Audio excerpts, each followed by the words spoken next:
Now let's get into the top 5 worst films of the year list.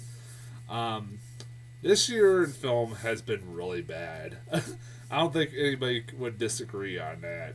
This has had its share. This year has had its share of really shitty movies. It hasn't been until uh, September through December did we really start getting really excellent films. But we can't really ignore the first 8 months. Um, we did. I mean, we got our share of okay to average films, and then we got our share of really bad fucking films. Um, and you're gonna. The thing that's a surprise that might surprise people on this list is that 3 of these movies on this list of my list are actually certified fresh films on Rotten Tomatoes. Now, earlier this year, I said I would watch every film, try to watch every film that's certified fresh on Rotten Tomatoes that comes to my movie theater. And because of that, I have seen my share of bad movies or movies that shouldn't get the ratings that they get on Rotten Tomatoes and are really overrated by critics. Um, and there's one in particular that really made me mad and actually almost came to close to number one, which I'll talk about in a little bit. But this year has been really bad. I can't. The last time a year in film has been this bad, in my opinion, it has was probably maybe 2006, 2007. I remember those years being really bad, but this year might be giving those years a run for their money. Um, I'm kind of glad this year's over because I'm hoping next year is better when it comes to film.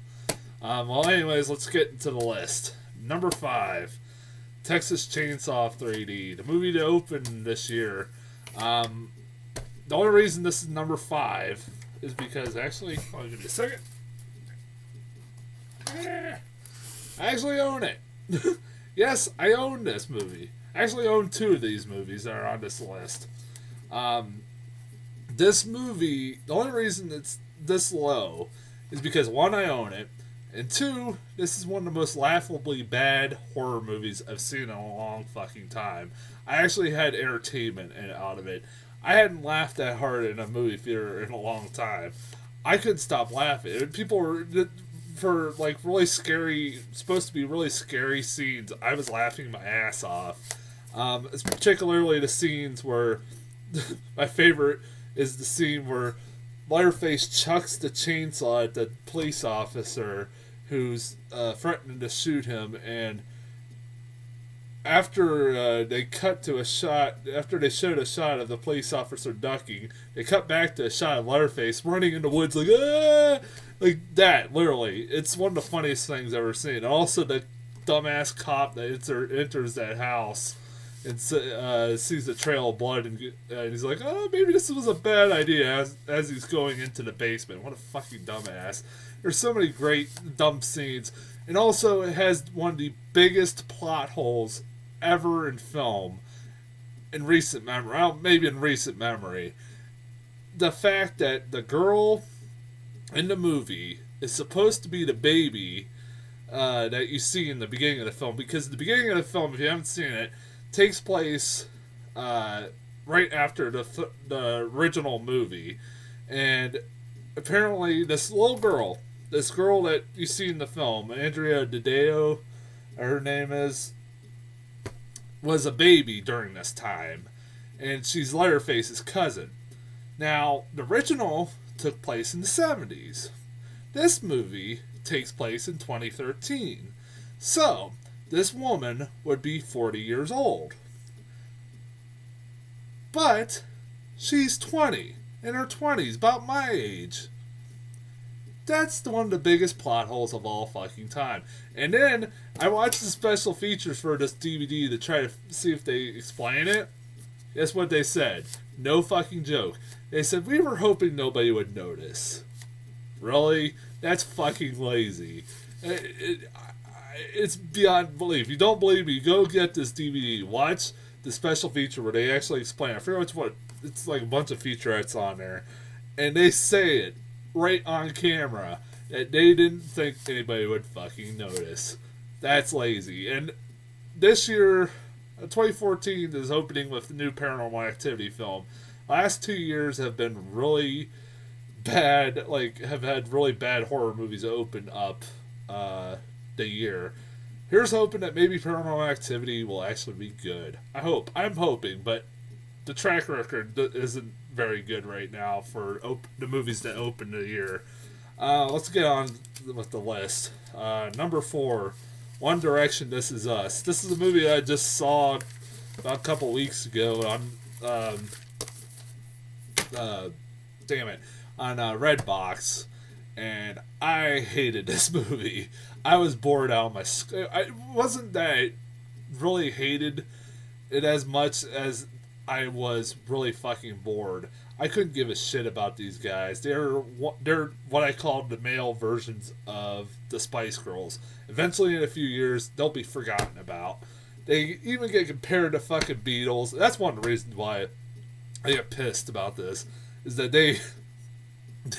they were compared to the fucking Beatles, and almost even a couple people were trying to say that they were better than the Beatles. That pisses me off beyond belief. God, just because they became bigger stars quicker than the Beatles doesn't mean you were that good. The One Direction had the benefit of fucking Twitter. Beatles had the benefit of word of mouth. Like, just, and yeah, this movie was so fucking stupid. And Morgan Spurlock, what the fuck are you directing this piece of crap documentary for?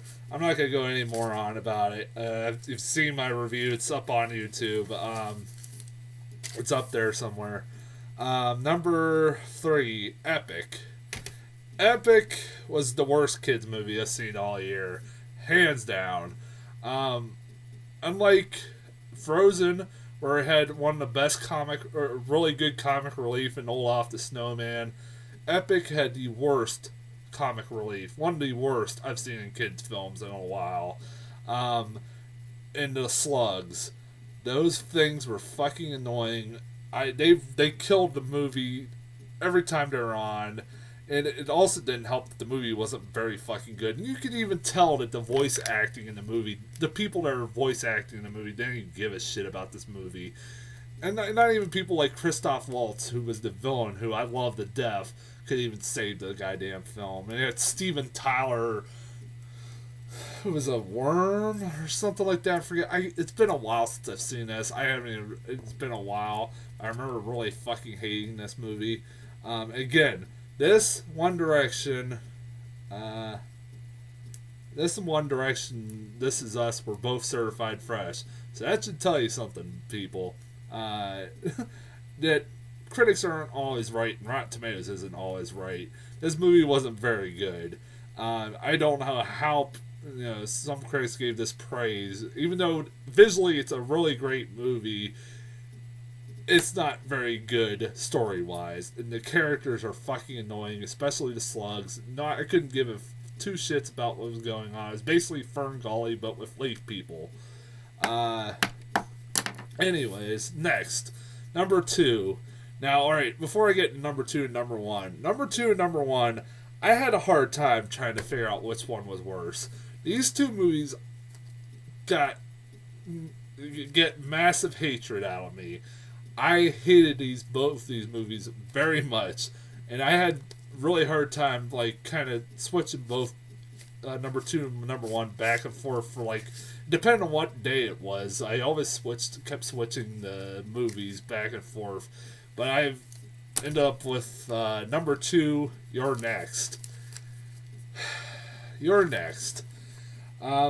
This movie, for 2 years, I've been hearing about how great this movie was. How this was one of the most innovative horror movies, one of the most creative horror movies, and all this praise about it by all these horror critics.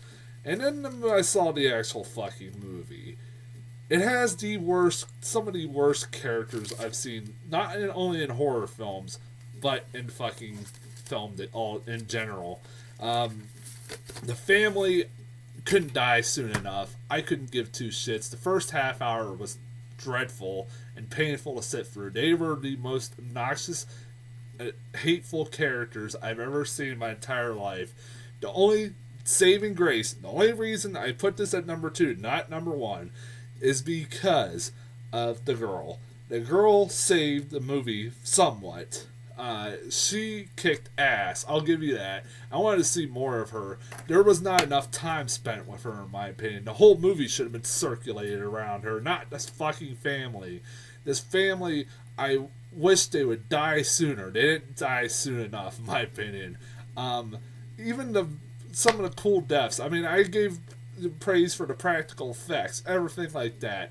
But even with that, it was just a fucking bland, horrible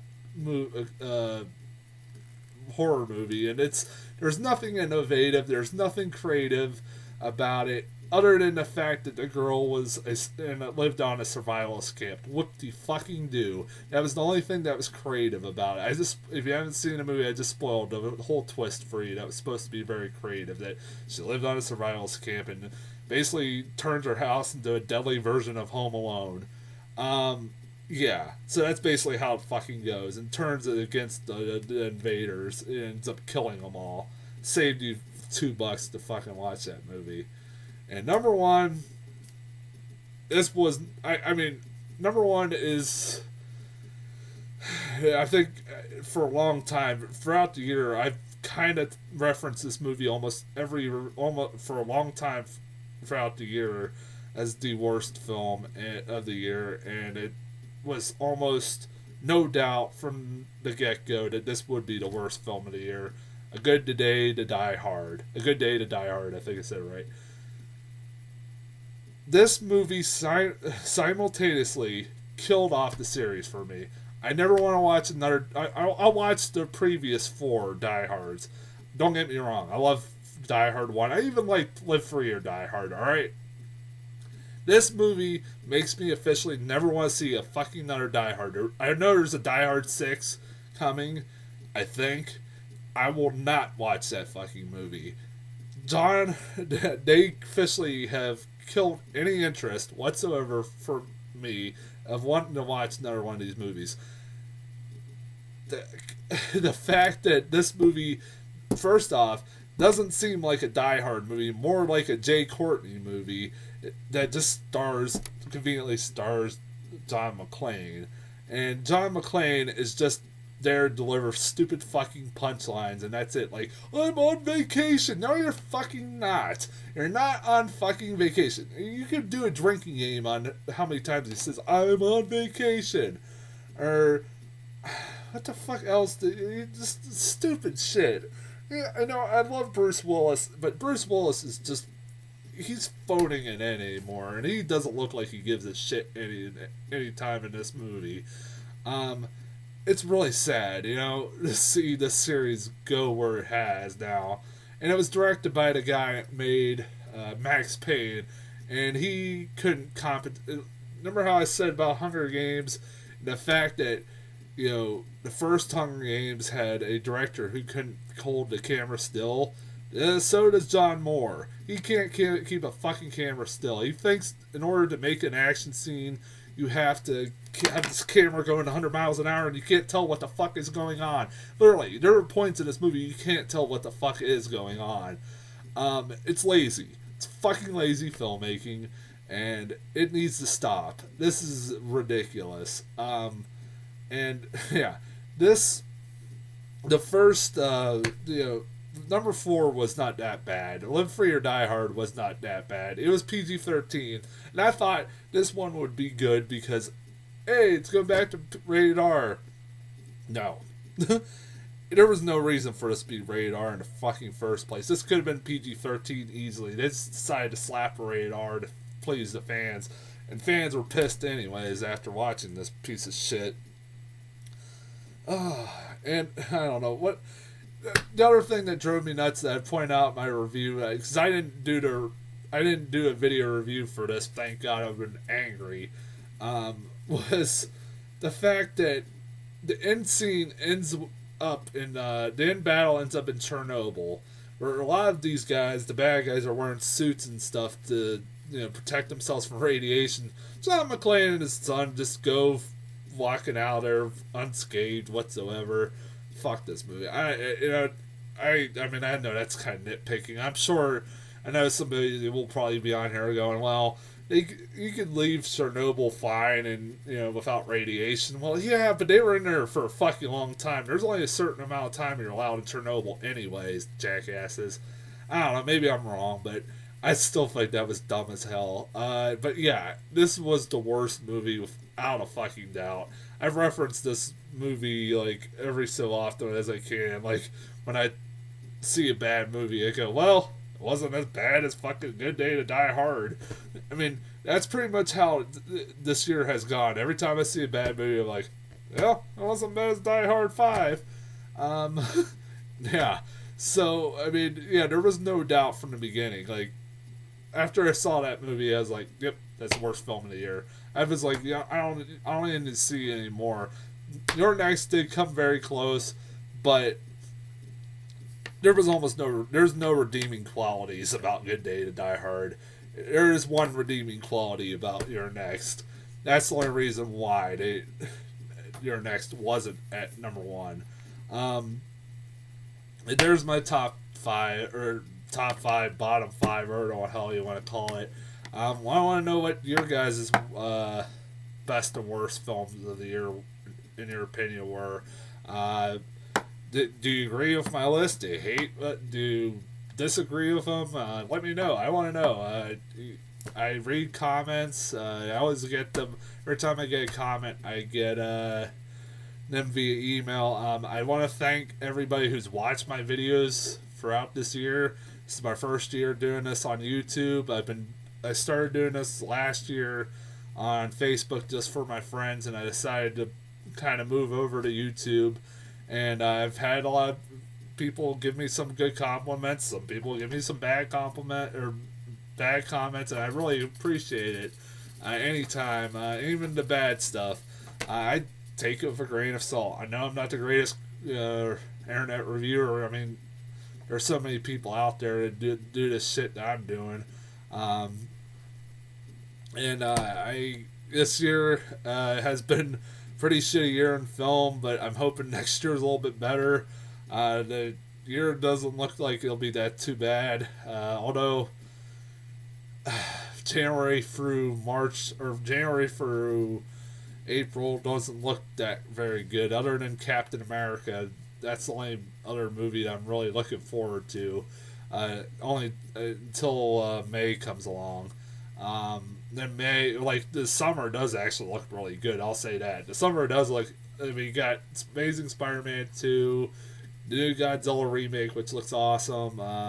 Thinking for what else, Guardians of the Galaxy. What the hell else? I can't remember off the top of my head. Those are three I remember off the top of my head right now. But yeah, this next summer looks pretty good.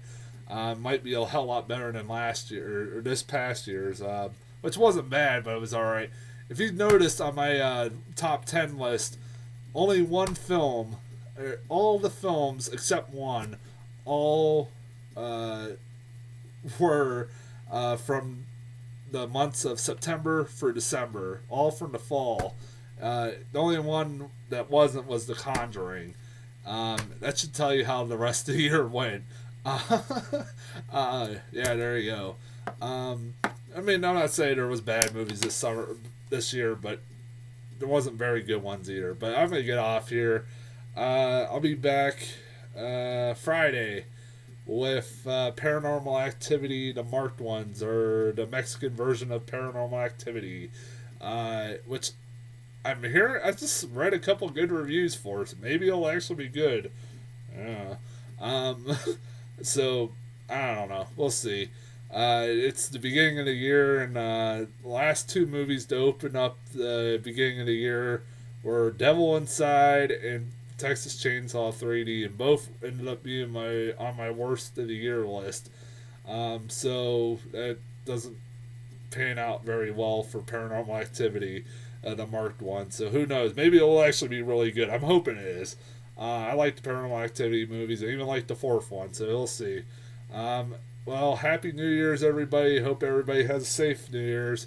And happy, we'll see you next year in 2014.